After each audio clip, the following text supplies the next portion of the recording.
बच्चों, आप सभी का हमारे YouTube चैनल आइडियल देव क्लासेस में स्वागत है। बच्चों, आज हम आपके लिए 8 गेट अभ्यास पुस्तिका के अंतर्गत विषय विज्ञान लेके आए हैं, जो कक्षा 6वीं के लिए, और इस पुस्तक को मध्य प्रदेश राज्य शिक्षा केंद्र भोपाल द्वारा सत्र 2022-23 के लिए बनाया गया है।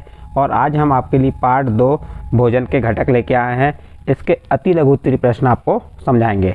चलिए, इसका प्रश्न क्रमांक 1 देखते हैं। प्रश्न क्रमांक 1 क्या कह रहा है? भोजन के मुख्य पोषक तत्व कौन कौन से हैं, उनके नाम लिखिए। तो उत्तर देखिए, भोजन के मुख्य पोषक तत्व तो कार्बोहाइड्रेट, प्रोटीन, वसा, विटामिन, खनिज, लवण और रुद्राक्ष तथा जल हैं। तो इस प्रकार से आपको ये जो भोजन के मुख्य पोषक तत्व हैं कौन कौन से हैं ये बताना था। कार्बोहाइड्रेट, प्रोटीन, वसा, विटामिन, खनिज, लवण और जल हैं। तो इस प्रकार आपका प्रश्न नंबर 1 कंप्लीट होता है। इसके बाद सेकंड नंबर का प्रश्न क्या कह रहा है? प्रश्न नंबर सेकंड में प्रोटीन हमारे शरीर के लिए क्यों आवश्यक है? प्रश्न नंबर सेकंड क्या कह रहा है? प्रोटीन हमारे शरीर के लिए क्यों आवश्यक है? प्रोटीन के पादप स्रोत तथा जंतु स्रोत के नाम लिखिए। तो उत्तर देखिए, प्रोटीन हमारे शरीर की मरम्मत, वृद्धि एवं विकास के लिए आवश्यक हैं। प्रोटीन हमारे शरीर की मरम्मत, वृद्धि एवं विकास के लिए आवश्यक है। पादप स्रोत हो गए दाल, राजमा, मटर आदि। और जंतु स्रोत कौन से हो जाएंगे? दूध, मांस, अंडा, पनीर, मछली आदि। तो इस प्रकार से आपको हमने प्रोटीन हमारे शरीर के लिए क्यों आवश्यक है बता दिए, और उसके पादप स्रोत और जंतु स्रोत बताया। इस प्रकार प्रश्न नंबर 2 कंप्लीट हुआ। प्रश्न नंबर 3 देखते हैं। प्रश्न नंबर 3 में क्या कहा है? आहारी रेशे के मुख्य स्रोत कौन कौन से हैं, इसका क्या कार्य है? तो उत्तर देखिए, आहारी रेशों के मुख्य स्रोत साबुत खाद्यान्न, दाल, आलू, ताजे फल और सब्जियां हैं। कार्य क्या है इनके? आहारी रेशे बिना पचे भोजन को बाहर निकालने में हमारे शरीर की सहायता करता है। कौन? आहारी रेशे। तो इस प्रकार से आपका प्रश्न नंबर 3 यहाँ पे कंप्लीट होता है। इसके बाद नेक्स्ट प्रश्न नंबर 4 देखते हैं। प्रश्न नंबर 4 में कहा है, क्या कहा है? किसी कागज पर तेल की बूंद गिर जाने पर धब्बा क्यों बन जाता है? इस धब्बे से होकर आने वाला प्रकाश कैसा दिखाई देता है? उत्तर देखिए, कागज पर तेल की बूंद गिर जाने पर तेल में वसा की उपस्थिति के कारण कागज पर धब्बा बन जाता है। देखिए, कागज पर धब्बा क्यों बन जाता है कि तेल में क्या रहता है? वसा उपस्थित रहता है। इस कारण कागज में क्या होता है? धब्बा बन जाता है। और इस धब्बे से होकर आने वाला प्रकाश धुंधला दिखाई देता है। और जो धब्बे से आने वाला प्रकाश कैसा दिखाई देता है? धुंधला दिखाई देता है। तो आपका प्रश्न नंबर 4 कंप्लीट हुआ। प्रश्न नंबर 5 लघु उत्तरीय प्रश्न है। क्या कह रहा है? कार्बोहाइड्रेट के प्रमुख स्रोतों को चित्र बनाकर उनके नाम लिखिए। तो आपको कार्बोहाइड्रेट के प्रमुख स्रोत कौन कौन से होते हैं? जैसे गेहूं, मक्का, बाजरा, तरबूज, शकरकंद।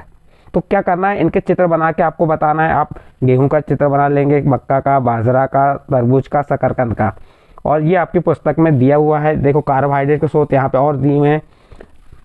ये क्या है? शकरकंदी है, आलू है, गन्ना है, पपीता, तरबूज, आम, मक्का, बाजरा, चावल, गेहूं। ये क्या हो गए? कार्बोहाइड्रेट के स्रोत हो गए। इस प्रकार बच्चों आपका प्रश्न नंबर 5 यहाँ कंप्लीट हुआ। इसके बाद नेक्स्ट प्रश्न आता है प्रश्न नंबर 6।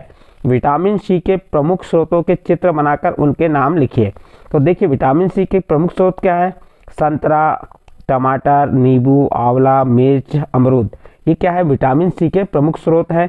तो आपको प्रश्न में कहा है कि विटामिन सी के प्रमुख स्रोतों के चित्र बनाकर उनके नाम लिखिए। तो आप क्या करेंगे?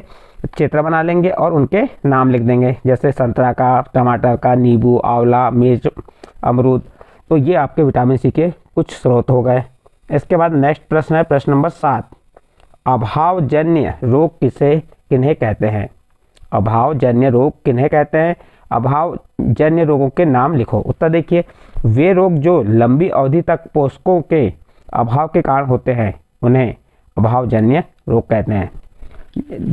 वे रोग जो लंबी अवधि तक किसके? पोषकों यानी पोषक तत्वों के अभाव के कारण होते हैं उन्हें अभावजन्य रोग कहते हैं। उदाहरण के लिए, वृद्धि का अवरोध होना यानी वृद्धि का रुकना, चेहरे पर सूजन, बालों के रंग उड़ना, त्वचा की बीमारियों और पेचिश आदि। ये क्या हो गए? अभावजन्य रोगों के नाम हो गए। इसके बाद नेक्स्ट अगला प्रश्न है आपका प्रश्न नंबर 8। संतुलित आहार हमारे शरीर के लिए क्यों आवश्यक है? चलिए इसका उत्तर देखते हैं। संतुलित आहार हमारे शरीर के समुचित वृद्धि और विकास के लिए आवश्यक हैं।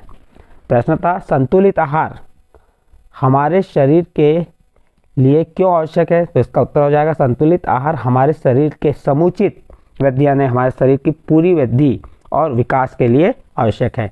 प्रश्न नंबर 8 कंप्लीट। प्रश्न नंबर 9 में क्या कह रहा है? विटामिन और खनिज लवणों के अभाव के कारण होने वाले प्रमुख रोग कौन कौन से हैं, उनके प्रमुख लक्षण भी बताइए। चलिए हम इसको सारणीबद्ध करके बता रहे हैं आपको। यहाँ पे विटामिन लिख दिए, अभाव जन्य रोग कौन से है और लक्षण। विटामिन ए, विटामिन ए की कमी से क्या होगा? अभाव जन्य रोग कौन सा होगा? क्षीणता और दृष्टिहीनता, कमजोर दृष्टि, रात में कम दिखना, किसके कारण होगा? विटामिन ए की कमी के कारण। प्रश्न में यही पूछा है ना, विटामिन और खनिज लवणों के अभाव में तो क्या होगा? इसके बाद विटामिन बी की कमी में बेरी रोग होगा, दुर्बल पेशियां और ऊर्जा में कमी। विटामिन सी की कमी से स्कर्वी रोग होगा। और इसमें जो आपको क्या बताना है, लक्षण इसके क्या होंगे? मसूड़ों से खून आना, घाव देर से भरना। और विटामिन सी से कौन सा रोग होगा? रिकेटस। इसमें क्या इसका लक्षण क्या रहेंगे? अस्थियां मुलायम होकर मुड़ जाना। फिर अगला है कैल्शियम, अस्थियां और दंत क्षय, कमजोर अस्थियां और दंत क्षय इसके लक्षण हैं। और आयोडीन की कमी से कौन सा रोग होगा? घेंगा रोग जिसे गाइटर कहते हैं। गर्दन की ग्रंथि फूल जाना, मानसिक विकलांगता। और लोह ये किसकी असक्ता, किसके अभाव में होता है? असक्ता के अभाव में। इसके लक्षण क्या होंगे? खून की कमी और कमजोरी। तो इस प्रकार बच्चों आपका जो प्रश्न क्रमांक 9 था, विटामिन और खनिज लवणों के अभाव के कारण होने वाले प्रमुख रोग कौन कौन से हैं, इनके प्रमुख लक्षण तो आपको यहाँ पे हमने सारणीबद्ध करके बता दिए। इसके बाद नेक्स्ट अगला प्रश्न आता है आपका प्रश्न नंबर 10 है। क्या कह रहा है प्रश्न नंबर 10 में? खाद्य पदार्थों में प्रोटीन का परीक्षण किस प्रकार किया जाता है, समझाइए। चलिए इसका उत्तर देखते हैं। ड्रॉपर की सहायता से परख नली में 2 बूंद कॉपर सल्फेट का विलयन तथा 10 बूंद कास्टिक सोडा का विलयन डालिए।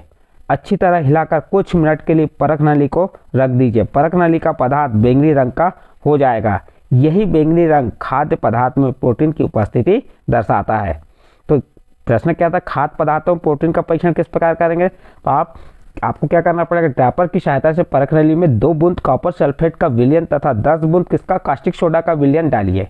अच्छी तरह हिलाकर कुछ मिनट के लिए परख नली को रख दीजिए। परख नली का जो पदार्थ है बैंगनी रंग का हो जाएगा।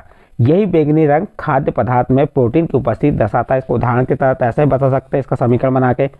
सैंपल प्लस कॉपर सल्फेट क्या है? Copper sulphate plus caustic soda से क्या बनेगा? बैंगनी रंग जो प्रोटीन जैसा प्रोटीन की उपस्थिति दर्शाता है। तो इस प्रकार से आपका प्रश्न नंबर 10 कंप्लीट हुआ। प्रश्न नंबर 10 के साथ जो आपका पार्ट कौन सा था? पार्ट 2 भोजन के घटक यहाँ कंप्लीट होता है। यदि ये पार्ट आपके समझ आया या इसकी प्रश्नोत्तरी आपके समझ आई है तो आप हमारे चैनल आइडियल देव क्लासेस सब्सक्राइब कीजिए, लाइक कीजिए एवं अन्य ग्रुप में शेयर जरूर कीजिए।